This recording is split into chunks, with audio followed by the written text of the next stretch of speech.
आज काफ़ी समय बाद कार्तिक पूर्णिमा के अवसर पर हम सब भक्तों के साथ यहाँ हरिद्वार में इकट्ठा हुए हैं, एकत्रित हुए हैं। और जैसा कि प्रत्येक स्थान का प्रभाव होता है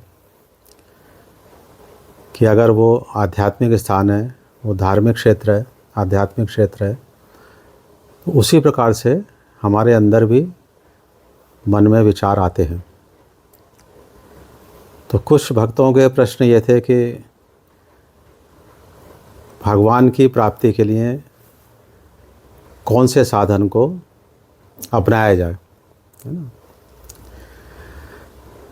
तो उसमें भगवान ने जैसा कहा गया है कि अनेकों साधन बताए हैं। जितने भी हमारे संत महात्मा या सिद्ध पुरुष हुए हैं, उन सब लोगों ने भी जिस प्रकार से अध्यात्म मार्ग को समझा है और जिस प्रकार से चलने का अभ्यास किया है, उसको भी बताया है। लेकिन अगर वास्तविकता देखी जाए तो जो भगवान का मार्ग है वो भक्ति और प्रेम का मार्ग। तो आज एक भक्त ने ये प्रश्न भी किया और उसका मन में ये इच्छा भी है कि मैं अन्य मार्गों को ना अपनाऊं, केवल भक्ति मार्ग को अपनाऊं। तो भगवान की तरफ के चलने के जितने भी साधन हैं, वो बहुत साधन हमें प्रेरित करते हैं भगवान की तरफ चलने के लिए। वो सब प्रेरणा तो देते हैं, लेकिन उससे परमात्मा की प्राप्ति अभी नहीं होगी। लेकिन वो सीढ़ी है कि जब तक हम उस सीढ़ी पर नहीं पहुंचेंगे, तब तक हम उस अवस्था को नहीं आएंगे जिस अवस्था में आकर परमात्मा की प्राप्ति होती। तो उसका सबसे अच्छा साधन है अनन्य प्रेम स्वरूपा भक्ति।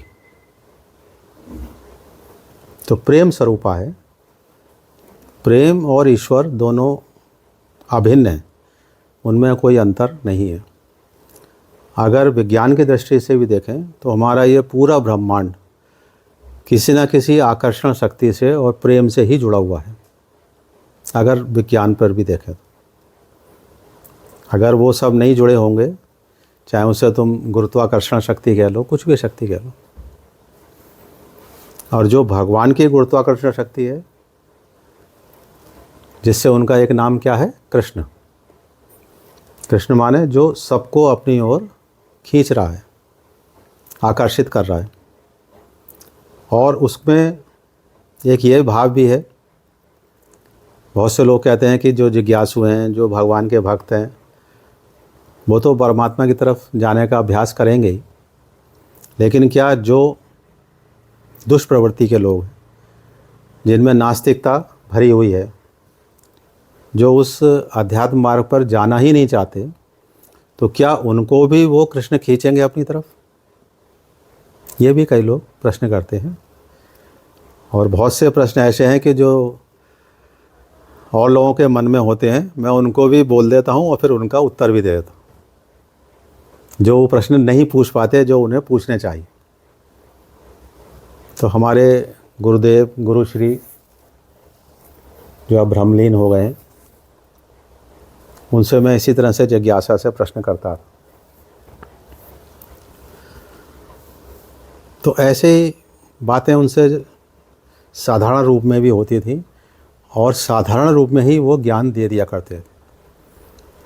क्योंकि कई बार ये होता है कि हम में वो अभी योग्यता नहीं है कि जो हम ब्रह्म के स्वरूप को या उस दर्शन को अच्छी तरह से समझ सकें, विशेष रूप से कलयुग में। तब वो, क्योंकि जो प्रारब्ध के हिसाब से भी वो अध्यापन के क्षेत्र में थे, तो उदाहरण देकर वो हर तथ्य को समझाया करते थे, प्रत्येक तथ्य को उदाहरण से, कि ताकि जल्दी समझ में आ जाए जन साधारण के भी। क्योंकि जिन्होंने निश्चय कर लिया है कि हमें परमात्मा की तरफ ही जाना है, हमारा जो मानव जीवन मिला है वो केवल परमात्मा की प्राप्ति के लिए ही मिला है। और वो अधिकार भगवान ने इस कारण से भी दिया कि अनेक जन्मों में जब हम परमात्मा से विलग हुए, तो विलग होने के लिए कहीं ना कहीं हमें अशुद्धि आनी आवश्यक है। अगर हम पूर्ण रूप से शुद्ध होंगे तो हम परमात्मा के स्वरूप होंगे, क्योंकि हम उसी के पार्ट एंड पार्सल हैं, हम उसी के अंश हैं। तो मानव जन्म बना तो उसमें कुछ अशुद्धता प्रदान की गई। अशुद्धता का नाम दिया गया काम, क्रोध, लोभ, मद, मोह, मत्सर। इसी प्रकार से 3 गुण, यानी सतोगुण, रजोगुण और तमोगुण। लेकिन जितने भी ये अवगुण डाले गए या अशुद्धियाँ डाली गई जिससे मानव बना, लेकिन भगवान क्योंकि इतने दयालु हैं, भगवान बहुत दयालु हैं कि उन्होंने प्रत्येक मोड़ पर, प्रत्येक अवस्था में इस मानव को यह अवसर दिया है कि तू मेरी तरफ आ सकता है। हमेशा वो अवसर प्रदान करते हैं, लेकिन हम उसको ओवरलुक कर जाते हैं, हम उसको छोड़ देते हैं। लेकिन क्योंकि भगवान दयालु हैं, जैसे आज एक भक्त कह रहे थे, उनका नाम यश है, कि परमात्मा बहुत दयालु हैं। और ये वास्तविकता भी है। जितने भक्ति के ऊपर ग्रंथ लिखे गए, उपनिषद भी हैं, वेद भी हैं या और भी पुराण हैं, उनमें दर्शन है कि भाई परमात्मा का स्वरूप क्या है, ये ब्रह्मांड किस तरह से चल रहा है, कैसे इसकी उत्पत्ति हुई और कैसे ये लय हो जाएगा। ये तो दर्शन हो गया। लेकिन जो भक्ति के ऊपर जितने ग्रंथ लिखे गए हैं, उसमें तथ्यों को साधारण प्रकार से समझाया गया और केवल एक विषय पर ही जोर दिया गया कि परमात्मा अगर मिलेगा तो प्रेम से ही मिलेगा। लेकिन प्रेम तक पहुंचने में, उस अवस्था को प्राप्त करने में, प्रेम नहीं है जो हम संसार में कह रहे हैं ना, हमें उससे प्रेम है, उससे प्रेम है, इससे प्रेम है। तो अगर हम प्रेम के बदले कुछ अपेक्षा कर रहे हैं तो वो फिर प्रेम नहीं है, वो व्यापार हो गया। या कई लोग परोपकार भी करते हैं और परोपकार के बदले उनको अगर प्रसिद्धि की कामना है, धन की कामना है नहीं, सामाजिक उन्नति की कामना है, तो वो इन्वेस्टमेंट हो गया, वो फिर पुण्य नहीं है नहीं। आपने कहीं उसको साधन बना लिया अध्यात्म को, ये फ़र्क भी है। तो मैं जैसे कह रहा था कि जो प्रेम से भगवान मिलेंगे, ये सिद्धांत है। और प्रेम के लिए भाव आना अति आवश्यक है। और प्रेम की एक ही मूर्ति होती है, अनेकों मूर्तियाँ नहीं होंगी। और अनेकों अगर हैं तो वो हम आवश्यकता या अपनी कामना के अनुसार उनको भज रहे हैं, फिर वो प्रेम नहीं है। क्योंकि प्रेम में ना औपचारिकता है, ना फॉर्मेलिटी है, ना प्रतिफल है। दूसरा, अगर परमात्मा हमें नहीं भी देख रहे हैं तो भी हम प्रेम कर रहे हैं। ऐसे भी हुए जिन्हें वियोग ही पसंद है। वो कहते हैं कि वियोग में हमें ज़्यादा आनंद आता है और ज़्यादा हमें भक्ति का रस मिलता है। समझ गए? तो जब भगवान कृष्ण आज से लगभग 5,500 साल पहले आए थे, तो अनेक जो उनके साथ गोपियाँ थीं, ग्वाल वाल थे, वो पिछले जन्म के सब ब्रह्मर्षि और ऋषि मुनि थे। वो साधारण जीवात्मा नहीं थी। और उस समय जो भगवान कृष्ण के मित्र थे, सखा थे, उद्धव जी, वो परम ज्ञानी थे, सारे शास्त्र, वेद, उपनिषद सब पढ़े हुए थे। लेकिन उससे क्या हुआ? शुष्कता आ गई उनके अंदर, प्रेम नहीं आया, शुष्कता आ गई। और एक शास्त्र का ज्ञान, जैसे ये शास्त्र है, उससे कहीं ना कहीं अहम भी पैदा हो जाता है। तो जानने में, किसी तथ्य को या किसी विषय को कि हमने जान लिया, और उसका अनुभव करने में अंतर है नहीं? जैसे मैं उदाहरण से हमेशा समझाता हूँ कि हमारे देश के जैसे प्रधानमंत्री हैं नरेंद्र मोदी हैं इस समय वर्तमान में, ये सबको पता है, ये क्या कहलाएगी? जानकारी। पता है ना सबको। और एक होता है साक्षात्कार। जैसे परमात्मा के बारे में हम सब जानते हैं कि परमात्मा ही पालनहार हैं, है नहीं, परमात्मा ही सृष्टि की रचना कर रहे हैं और अंत में परमात्मा ही विनाश कर देंगे। लेकिन यहाँ एक शब्द जोड़ा जाता है पुनर्निर्माण के लिए। भगवान विनाश नहीं करते हैं, क्योंकि विनाश कर देंगे तो फिर दोबारा कुछ नहीं होगा। तो पुनर्निर्माण के लिए भगवान विनाश भी करते हैं। जैसे एक किसान है, उसकी फसल पक गई तो उसको काटना पड़ेगा, वो खेत में नहीं छोड़ सकता, वो फसल काट लेगा और दूसरी नई फसल बोएगा। तो ये एक सृष्टि का चक्र है। तो इस सृष्टि के चक्र में मैं ये भूमिका बना रहा हूँ, है ना, एकदम डायरेक्ट नहीं बोल रहा हूँ, है ना कि सीधे मैं बता लूँ कि भाई ऐसे प्रेम होगा, ऐसे भक्ति होगी, ऐसी होगी, है नहीं। अब जन साधारण वो कहाँ तक, वहाँ कैसे पहुँचोगे कि हर तरह के मानव हैं। वो कहते हैं हमारी नौकरी भी है, हमारा व्यापार भी है, हम खाना भी खा रहे हैं, हमारा परिवार भी है, अब हम क्यों जाएं भक्ति की तरफ? हमें क्या आवश्यकता? लेकिन आवश्यकता पड़ेगी। वो कब पड़ेगी? क्योंकि इन जितने भी पदार्थ हैं, जितने भी विषय हैं, ना तो इसमें आपको संतुष्टि मिलेगी और ना आनंद मिलेगा। आदमी कोई भी संसार का कार्य कर रहा है तो किस लिए कर रहा है? संतुष्टि और आनंद के लिए। किसी को अपना व्यवसाय या किसी को नौकरी कभी भी आनंद नहीं देती है, क्योंकि उसे आजीविका के लिए करना है, अपने परिवार पालने के लिए करना है और अपने स्वयं के लिए भी करना है। तो एक स्थिति कब आती है? जब आदमी भक्त बनता है या अध्यात्म की तरफ चलता है।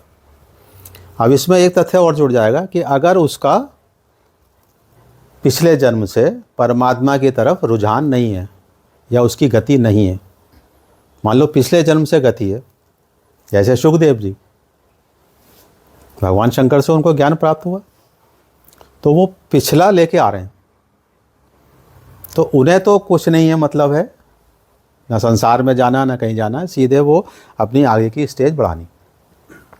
और जिनकी स्टेज मान लो बढ़ भी गई, जो एक सिद्धावस्था पे आ गए, तो फिर वो आनंद में आ जाते हैं। फिर वो क्या सोचते हैं कि ये आनंद हमें हमेशा के लिए मिले, सदा के लिए मिले। उसी को क्या कहते हैं कि भागवत धाम में हमारा प्रवेश हो जाए। तो जो क्षणिक हमें आनंद मिल रहा है नहीं, जैसे तुम सब लोग भी बैठे हो, तुम्हारी इच्छा होगी कि यही आनंद हमेशा मिलता रहे, लेकिन ऐसा संभव नहीं है। लेकिन इससे सिद्धांत भी प्रतिपादित हो रहा है कि हम चाह रहे हैं ये हमेशा मिले। तो हमेशा कब मिलेगा? जब परमात्मा का साक्षात्कार हो जाए। तो मैं दोबारा से वही बात बताऊंगा कि जैसे हमारे प्रधानमंत्री हैं, है नहीं, हमें जानकारी है। अब आ गया साक्षात्कार। साक्षात्कार क्या कहलाएगा? कि हम प्रधानमंत्री से डायरेक्ट बात कर सकें, जब चाहें बात कर सकें, वो कहलाएगा रियलाइजेशन। ऐसे जितने जो साधारण मानव हैं, प्रारब्ध के अनुसार अपना अपना जीवन यापन कर रहे हैं, लेकिन खोज में किसकी है? आनंद और संतुष्टि। खोज निरंतर चल रही है, तभी तो इधर से उधर जा रहे हैं, वो संतुष्टि नहीं मिल रही। और उस संतुष्टि और आनंद के लिए एक तथ्य और आवश्यक है, उसे कहते हैं वैराग्य। क्या कहते हैं? वैराग्य। तो परमात्मा की प्राप्ति के लिए प्रेम भी चलेगा, साधना भी चलेगी। साधना में क्या आता है? सबसे महत्वपूर्ण जप यज्ञ, अनन्य चिंतन भगवान का, और निष्काम चिंतन भी। कैसा? निष्काम। कामना से चिंतन कर रहे हैं तो वो आप मजदूरी फिर कर रहे हैं कि आज मैंने इतने अनुष्ठान कर लिए, इतने व्रत कर लिए, अब भगवान मुझे ये प्रतिफल दो। जैसे असुर भी करते थे, राक्षस भी करते, उन्हें भगवान से प्रेम नहीं था, क्या भाई, क्या हमें शक्ति प्राप्त हो जाए? और वो, लेकिन परमात्मा उसमें भी दयालु हैं कि अगर तुमने वो भी किया है तो वो भी देंगे। इसलिए गीता में जो 4 प्रकार के भक्त बताए गए हैं नहीं, पहला अर्थार्थी, दूसरा आर्त, तीसरा जिज्ञासु है नहीं, और चौथा क्या, ज्ञानी। तो इसके साथ प्रश्न अब क्या जुड़ा, इन चारों के साथ क्या जुड़ा हुआ है शब्द, भक्त। अर्थार्थी को भी भक्त कहा गया, जबकि हम अर्थार्थी को कहते हैं अरे भगवान को तूने साधन बना लिया, भगवान को साध्य क्यों नहीं बनाया, साधन क्यों बना रखा है। लेकिन भगवान ने वहाँ क्या कहा है, अर्थार्थी भक्त, है नहीं, आर्त भक्त, जिज्ञासु भक्त। तो भक्त क्यों लगाया उन्होंने, उसका कारण यह है कि वो जो अर्थार्थी भक्त है या अर्थार्थी व्यक्ति है, वो परमात्मा से ही चाह रहा है, अन्य संसार के किसी व्यक्ति से वो अपेक्षा नहीं कर रहा। और जो परमात्मा से ही चाह रहा है कि यही मेरा मसला हल कर सकते हैं, यही मुझे हर चीज़ से बचा सकते हैं, यही मुझे मनोकामनाएं पूरी कर सकते हैं, तो वो क्या कहलाएगा, भक्त। जो केवल परमात्मा से ही कह रहा है, चाहे भले ही वो कामना से कर, इसलिए वो भक्त लगाया। अब कामनाएं तुम्हारी पूरी हो गई, अब इसमें एक नया प्रसंग शुरू हो गया है नहीं, अर्थार्थी भक्त हो गया वो। तो अब अर्थ में तो क्या मांगोगे, दुनिया, लग्जरी, क्यों भाई, कोठी, कार, बंगला, रुपया, पैसा, सब। तो क्योंकि ये विषय शास्त्र में भगवान ने कहा है कि ये कोई सुख और आनंद नहीं देंगे, क्योंकि ये अनित्य हैं, सदा तुम्हारे साथ नहीं रहेंगे, जो आज है वो कल नहीं रहे। तो अनित्य किसको कहते हैं, अब ये दर्शन आ गया। दर्शन क्यों भाई, यश है, अनित्य क्यों हुआ, कि जो खर्च करके खत्म हो गया तो अनित्य, और जो सदा तुम्हारे साथ रहे वो नित्य। तो सदा कौन साथ रहेगा, भगवान का भक्ति और प्रेम। तो भगवान कहते हैं जो एक बार मेरे से जुड़ गया, जिसने साक्षात्कार कर लिया, वो कभी उसका आनंद प्रेम खत्म नहीं होता है, ना मैं उससे अलग होता हूँ ना वो मुझसे अलग। तो वही बात जो मैंने पहले समझाई कि भगवान का साक्षात्कार कब होगा, जब अनन्य प्रेम स्वरूपा भक्ति की प्राप्ति होगी। और अनन्य प्रेम स्वरूपा भक्ति कैसे मिलेगी, उसके लिए तुम्हें फिर पीछे जाना पड़ेगा, कहाँ से साधन करना पड़ेगा, तो भगवान का प्रेम मिलेगा। तो चर्चा में अभी कुछ देर पहले भी ये चल रही थी कि जब सारे साधनों की पराकाष्ठा हो जाती है, बहुत सारे हमने साधन कर लिए है ना, कोई पूरे जीवन भर पूर्णिमा का व्रत रख रहा है, कोई तीर्थ यात्रा बार बार कर रहा है, किसी का नियम है पूर्णिमा को मैं गंगा भी नहाऊंगा, तो वो सब चीज़ें बेकार नहीं जा रही हैं, लेकिन वो किधर ले जा रही है तुम्हें, परमात्मा की तरफ। और उसको अच्छा भी माना है भगवान ने कि कम से कम इसकी कहीं ना कहीं मेरी तरफ गति है, चाहे स्वार्थ से ही, चाहे अर्थार्थी है, लेकिन इसे मांग तो मुझसे ही रहा है। जैसे पिता को कब संतोष होता है, कि जब बच्चा उससे कुछ कहे, नहीं तो पिता को भी बुरा लगेगा। आप अगर बाजार चले जाओ इसमें एक ये भी आता है, जैसे निष्काम भक्ति भी करनी चाहिए, भगवान से कुछ मांग। कई बार ये होता है अगर हम उसे परमपिता समझते हैं, तो अगर बच्चा आपसे कुछ नहीं मानेगा तो पिता को भी बुरा लगेगा कि मैं इसे घुमाने लाया हूँ मेला या बाजार और ये कुछ ले ही नहीं रहा। लेकिन ये सब तथ्य कब घटित हो रहे हैं कि भगवान को अच्छा नहीं लग रहा, तुम उनसे नहीं माने, जब हम मनुष्य बन गए, जब हमारे अंदर अशुद्धि आ गई। और जब हम शुद्ध हो जाएंगे, क्यों भाई, साधन करके, तो हम परमात्मा के समान हैं। कोई हम में और परमात्मा में अंतर थोड़ी ना, बिल्कुल वैसे के वैसे ही। जैसे एक बूंद जल में भी वही गुण होंगे जो एक समुद्र में हो। तो साधन अलग अलग हो सकते हैं, लेकिन लक्ष्य एक ही है। और जैसे ये भी एक विचारधारा आई, चॉइस, कि हम अब कौन सा साधन पकड़ते हैं। लेकिन अगर वो साधन बहुत ऊंचाई पे जाकर हायर स्टेज में है तो उसके लिए योग्यता लानी पड़ेगी। जैसे अष्टांग योग में ध्यान जो है वो 7वीं सीढ़ी है, 7th स्टेप ध्यान। हमने अगर 6 स्टेप नहीं पार किए हैं नहीं, यम, नियम, आसन, प्राणायाम, प्रत्याहार, धारणा, 6 हो गए, उसके बाद आया ध्यान। तो अगर 6 स्टेप हमने नहीं क्लियर किए तो ध्यान हमारा नहीं लगेगा। समझ गए? तो पहली बात तो ये समझ लो, आंख बंद करने को ध्यान नहीं कहते हैं। ध्यान खुली आंख से भी लगता है। तुम कहोगे कैसे लगता है? जैसे माता है, कोई भी कार्य कर रही है लेकिन उसका ध्यान हर समय बालक में। आप किसी अपने जॉब पे जाते हो, कार्य करते हो, कहीं भी फैक्ट्री जा रहा है, कोई नौकरी कर रहा है, तो क्या अपने वो परिवार को भूल जाता है? उस समय वो ध्यान तो नहीं कर रहा, ना सो रहा है, लेकिन सहज रूप से गति किधर है उसकी? उसी में। ऐसी उस भक्त की सहज रूप में जब परमात्मा में गति हो जाती है तो वो ध्यान। समझिए? आंख बंद करने को ध्यान नहीं है। उसको क्या नाम देंगे हम आंख बंद करने को? रिलैक्सेशन। आपको आराम मिल गया, है ना? थोड़ी देर आप गए, आराम मिल गया। लेकिन ध्यान करते ही परमात्मा में सारी हमारी चित्तवृत्ति चली जाए एकदम, है ना? वो ध्यान है। और वो किसी भी घटना से चली जाएंगी, कहीं भी चली जाएंगी। उसके लिए ना स्थान विशेष की आवश्यकता है, ना किसी साधन की अपेक्षा है। साधन की भी अपेक्षा नहीं है। और वो भी ध्यान जब बहुत ज़्यादा ध्यान हो जाएगा, निरंतर ध्यान, तब समाधि अवस्था आएगी। तो ये तो बात